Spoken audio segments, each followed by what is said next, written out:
Happy Saturday, everybody. This episode is coming out May 9th, 2020. Abolitionist John Brown was born on this day 220 years ago, so we thought it would be a good time to re-release our episode on his raid on Harpers Ferry. This episode originally came out on September 12th, 2016. Welcome to Stuff You Missed in History Class, a production of iHeartRadio.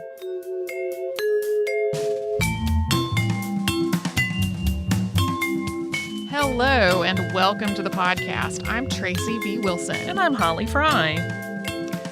John Brown's raid on Harpers Ferry has come up two different times in recent episodes of our podcast. The first time was in our two-parter on Harriet Tubman, and then it came up again in our episode on Marianne Shadd Carey, and then it came up two different times on a completely different podcast, which is Politically Reactive with W. Kamau Bell and Hari Kondabolu. And as I said, on two different episodes. Plus, we've had a ton of listener requests to talk about this one as well, so it seems like it's time for the world to have an episode on John Brown's raid at Harpers Ferry. There you go. For background, John Brown was born in Torrington, Connecticut on May 9th of 1800. His family were strict Calvinists, and John's father, Owen, was a white abolitionist who believed fervently that holding people in bondage was a sin against God. In 1805, Owen moved the family to Hudson, Ohio, where he became deeply involved in the town's efforts in the Underground Railroad, including sheltering escaping slaves in the family's barn. There are still a bunch of houses in Hudson that are still existing that were tied to the Underground Railroad, and when you read the descriptions of them, his name comes up over and over and over again. In 1821, John Brown married Diantha Lusk, with whom he would have 7 children before both she and their 7th child died in 1832. Then in 1833, Brown remarried Mary Day, who at that point was 16, and the two of them would have another 13 children. There are also several sources that say they adopted a previously enslaved child and then raised that child as their own as well.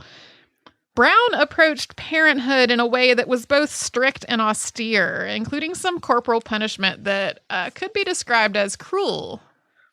In 1837, at the memorial service for anti-slavery newspaper publisher Elijah Lovejoy, who had been murdered by a pro-slavery mob, Brown made a public vow. He stood before the congregation and said, quote, "Here before God, in the presence of these witnesses, I consecrate my life to the destruction of slavery." This devotion to ending slavery and his Calvinist upbringing would eventually combine into a complete and utter certainty that he was predestined to bring about slavery's end. It was a while before he really put that belief into concrete action, though. He and his family moved around a lot, and during his life, Brown would live, among other places, in Ohio, Pennsylvania, Maryland, Kansas, Massachusetts, and New York. He also moved from job to job, doing everything from farming to land speculation to trading wool to try to earn his money. And for the most part, these efforts to make money were not particularly successful. And in 1842, he even wound up in federal court as he went through a bankruptcy, partially brought on by the Panic of 1837. But as has been the case with some of our other podcast subjects, including Bronson Alcott and Harriet Tubman, he didn't let a lack of money stop him from trying to put what he did have towards causes that mattered to him. These efforts in many cases were ambitious. For example, Brown wanted to expand the Underground Railroad into what he called the Subterranean Passway. And this would be an enormous effort that would take advantage of the remote and difficult terrain of the Appalachian Mountains to extend the Underground Railroad's activities beyond the border states and into the Deep South.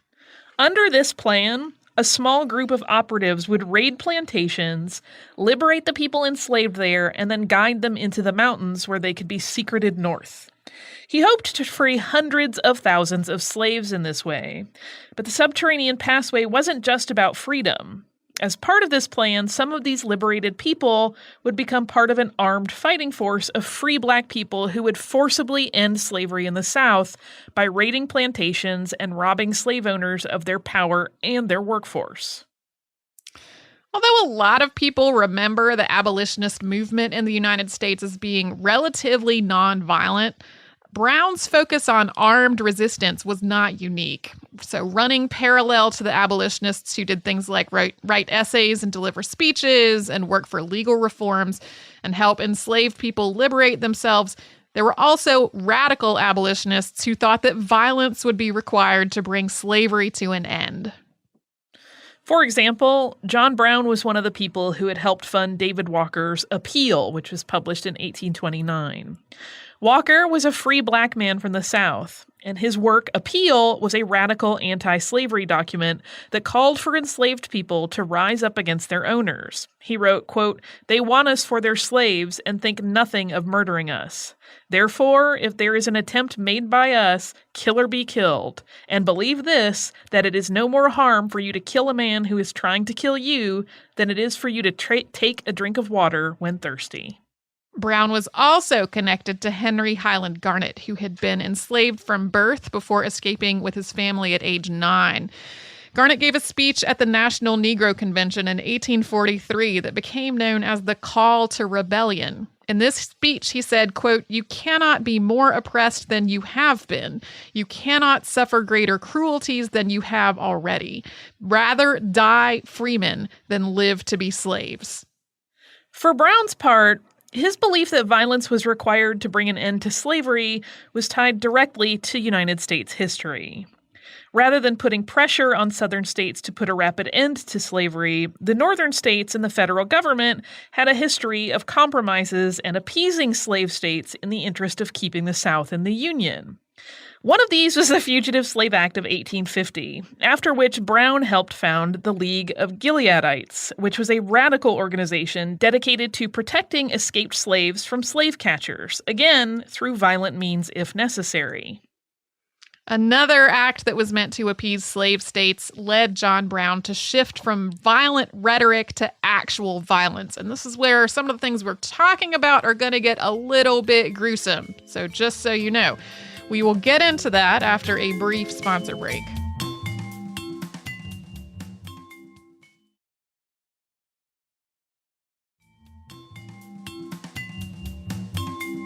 In 1854, Congress passed the Kansas-Nebraska Act. So for a little bit of context, if you don't remember, under the Missouri Compromise of 1820, Congress had maintained a balance between slave states and free states by admitting Maine as a free state and Missouri as a slave state, and then also by drawing a line at parallel 36 degrees 30 minutes north. And that was basically a border for slavery. Slavery would be outlawed when new states north of that line entered the Union. However, the Kansas-Nebraska Act upended that previous compromise, and it instead allowed new states to decide whether to allow slavery when they joined the Union by popular vote. Nebraska is north of Kansas, and most people considered that territory pretty well decided on being a free state when it entered the Union. Kansas, however, was not nearly so certain, and as a result, people both in favor of and against slavery flooded to Kansas to try to sway the vote one way or another. Kansas became a literal battleground, and the result was a period of violent conflict that came to be known as Bleeding Kansas.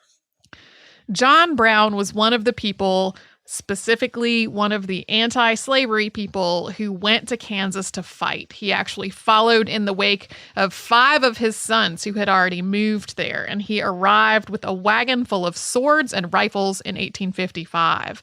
In December of that year, he led a fighting force as he and his neighbors went to defend the town of Lawrence, which was an anti-slavery town, from a pro-slavery invasion. The following May, Brown's father died, and at about the same time, abolitionist Senator Charles Sumner had been caned on the Senate floor. There's an episode about that incident in the archives. Brown was simultaneously grief-stricken over his father and outraged over Charles Sumner. And at about the same time, pro-slavery forces returned to Lawrence and sacked it. And when he was urged to act with caution and restraint, Brown said, quote, "Caution, caution, sir. I am eternally tired of hearing the word caution. It is nothing but the word of cowardice." On May 24th of 1856, Brown led a small party in dragging 5 pro-slavery men out of their cabins and hacking them to death in retribution for the sacking of Lawrence. This would come to be known as the Potawatomi Massacre. John Brown's involvement in these murders had multiple consequences. 2 of his sons who had not participated but were distraught at what their father had done had psychological breakdowns. Another son, Frederick, who had participated, was killed in the aftermath. And a lot of the rest of the abolitionist community was actually horrified by what he had done, but Brown was steadfast in that action he had taken. And the murders were a tipping point in Kansas as pro-slavery forces sought retribution and federal troops went from community to community on a relentless search for Brown and his party. Brown, on the other hand, evaded capture, which in his mind solidified his idea that he could similarly evade capture in the Appalachian Mountains as part of his subterranean passway strategy. He just needed weapons and a few men, and he left Kansas to find them in January of 1858. He started meeting with some of the most prominent Black abolitionist leaders, including Frederick Douglass and Harriet Tubman. With Douglass, he drafted a constitution for a provisional government of the community of liberated slaves that he was hoping to build, of which he hoped that Frederick Douglass would be president. He then went to Chatham, Ontario, which is home of Mary Ann Shadd Cary, which is how that came up previously, to plan the raid that would launch this movement. His target for the raid was Harpers Ferry, Virginia. Virginia was a slave state, and Harpers Ferry was in a strategic position where the Shenandoah and Potomac rivers meet. It was also home to a federal arsenal that he planned to use to arm his fighters, many of whom would be liberated slaves, as well as an ironworks, a munitions factory, and other industries that would be useful for a growing rebellion. The surrounding counties were home to about 18,000 enslaved people, as well as sympathetic white residents of the nearby Appalachian Mountains, all of whom he hoped to bring into his cause. Yeah, a lot of the people he was hoping to draw from in terms of white support were from what is now West Virginia, which was much more anti-slavery than the other rest of Virginia. And that is why West Virginia seceded from Virginia during all of this. Having planned this raid out while he was in Chatham, he started connecting with other abolitionists in New York and Massachusetts to try to get the money to carry out this plan. He ultimately got financial backing from a group of wealthy abolitionists who came to be known as the Secret Six. These were George L. Steams, Gerrit Smith, Thomas Wentworth Higginson, Theodore Parker, Franklin Sanborn, and Samuel Gridley Howe. But then things got derailed a little. Mercenary Hugh Forbes threatened to expose the plan, which caused Brown to return to Kansas to try to avoid suspicion. He stayed for 6 months, and when he left, sort of as a proof of concept, he liberated a Missouri slave named Jim Daniels and his family, along with a handful of people enslaved on nearby plantations, and he sheltered them in Kansas for a month before eluding capture and slave catchers to guide them to Canada. With this success under his belt, Brown got back to the task of raiding Harpers Ferry. He rented a house across the border in Maryland as a base of operations. He bought rifles and pikes and basically started outfitting this slave army that he believed would come to join him at Harpers Ferry as soon as they learned what he was doing. He also enlisted Harriet Tubman to travel through the area's plantations and spread the word and enlist the help of the enslaved people in the surrounding counties. The actual raid began on October 16th of 1859, and Brown was 59 years old at the time. His force was smaller than originally planned. It was 22 people total, 3 of them left behind at the rented house in Maryland to receive liberated slaves. So Brown and 19 men made their way into Harpers Ferry by night, cut the telegraph lines, and took control of the railroad station and the musket factory and rifle works, which were essentially unguarded. Then they abducted some of the area's most notorious slave owners, and they took them to the engine house at the train station as hostages. There was only one fatality in that original takeover, and that was a free black porter who had been working at the train station. With the telegraph lines cut, the biggest source of news out of Harpers Ferry overnight was a train that came through at the station after Brown took it over, which they actually allowed to pass, even though it meant risking that the people aboard would take word to the authorities of what was happening, which they did. Soon, rumors started to spread that John Brown had taken Harpers Ferry, first with 50 people, and then with 100, and then with 200. And by morning, it was clear to people living there that Brown had indeed taken over several strategic points, and the town started to muster a resistance. At first, this resistance was mostly in the form of militia and local farmers and slave owners.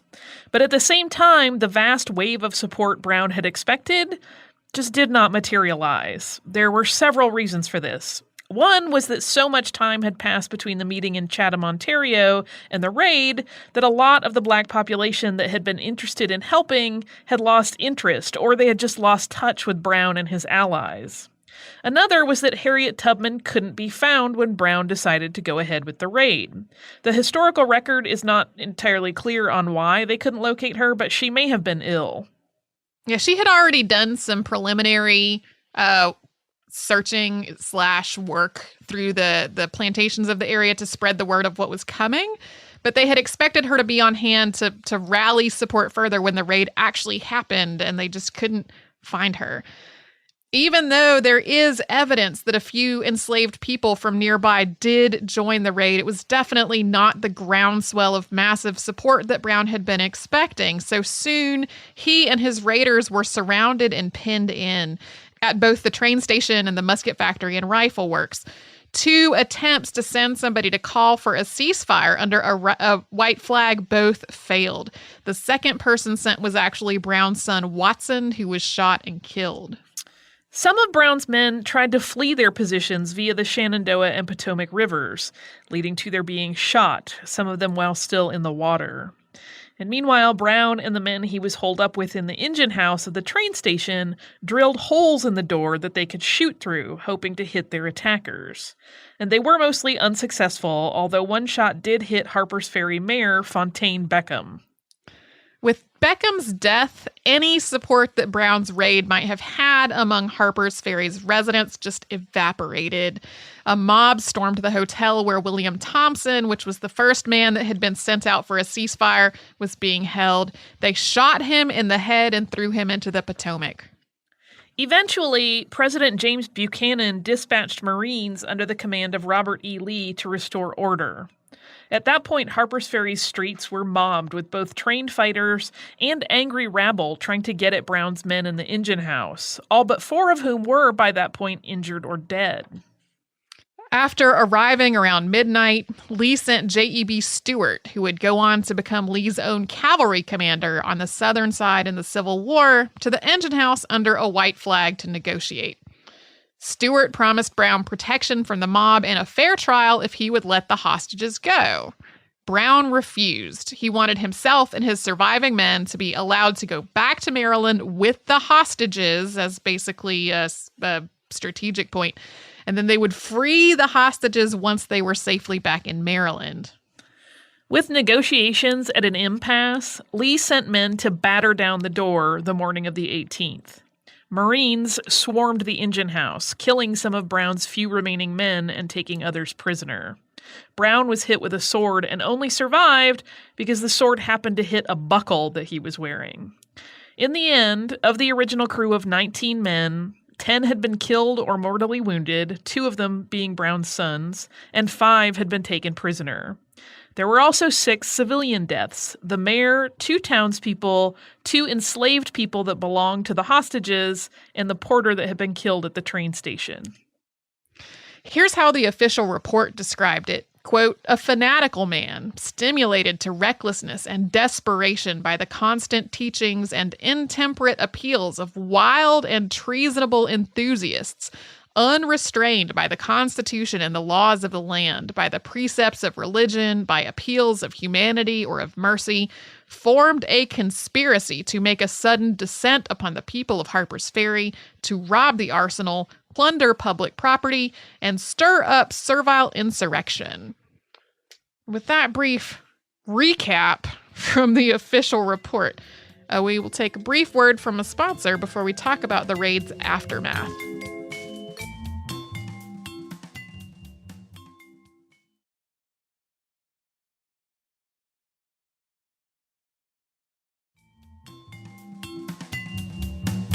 After their capture, Brown and his surviving men were put on trial. The charges were murder, treason, and conspiring with Negroes to produce insurrection.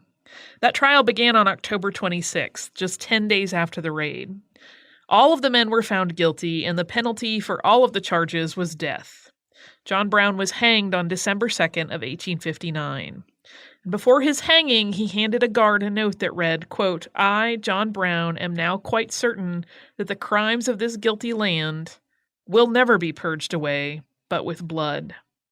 Among those present were Robert E. Lee, Stonewall Jackson, and John Wilkes Booth.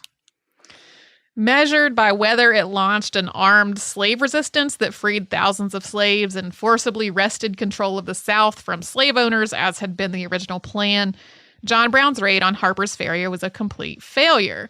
Measured by whether it launched an armed slave resistance that freed thousands of slaves and forcibly wrested control of the South from slave owners, as had been the original plan, John Brown's raid on Harpers Ferry was a complete failure. But measured by its ultimate effect on the progression of slavery in the United States, it's a completely different story. The same way that those murders of 5 pro-slavery settlers in Kansas that we talked about earlier had sparked a tide of violence there, the raid at Harpers Ferry inflamed passions, tensions, and violence around slavery and the relationships between slave and free states. In many circles in the North, John Brown became a martyr, especially as he was eloquent and steadfast in his denunciations of slavery while on trial. And people doubled down on their efforts to abolish the institution.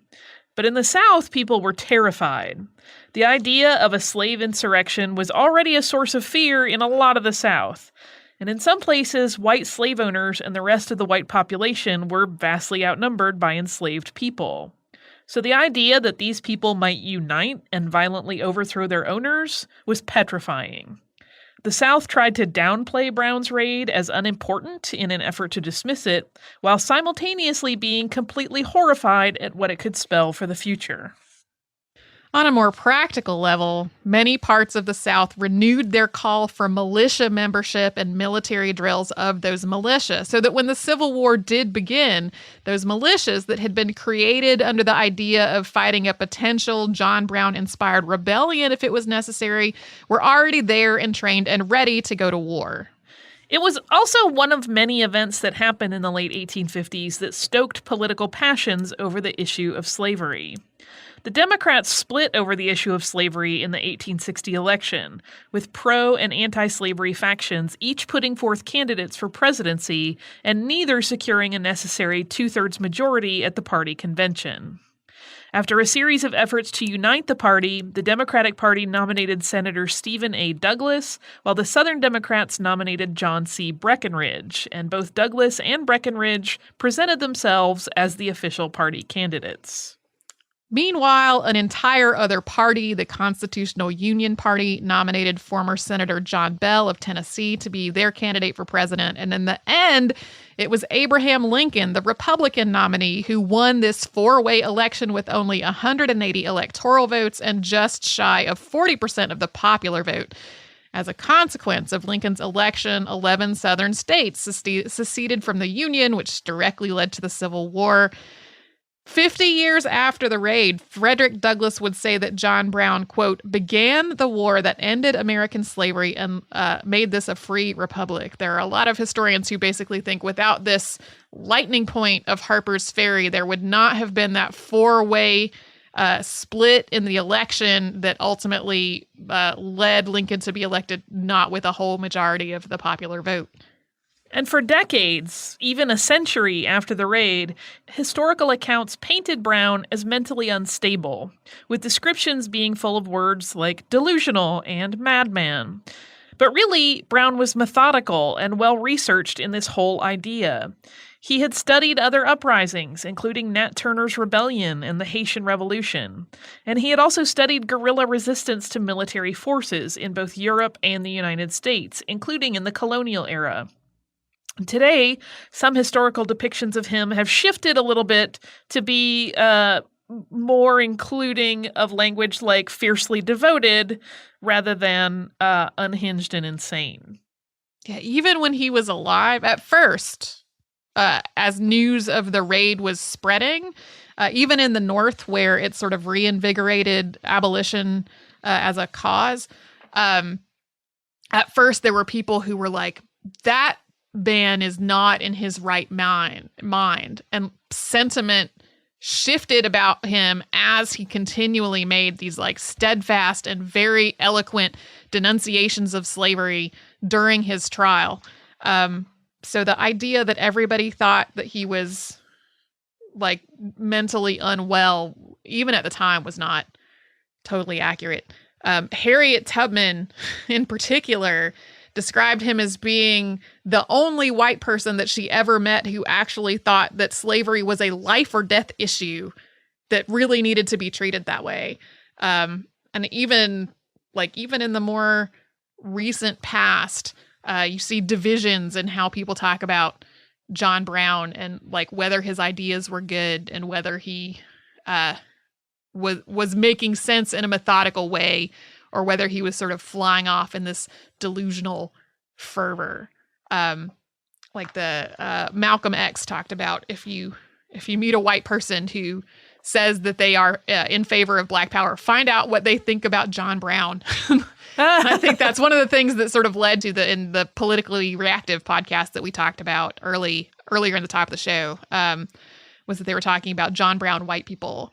And this idea of people who are that fervently devoted and that ready to put their own lives on the line no matter what to end slavery. So he's a complicated person. Yeah. I feel like we barely scratched the surface of his complicatedness and what people thought about him then and now.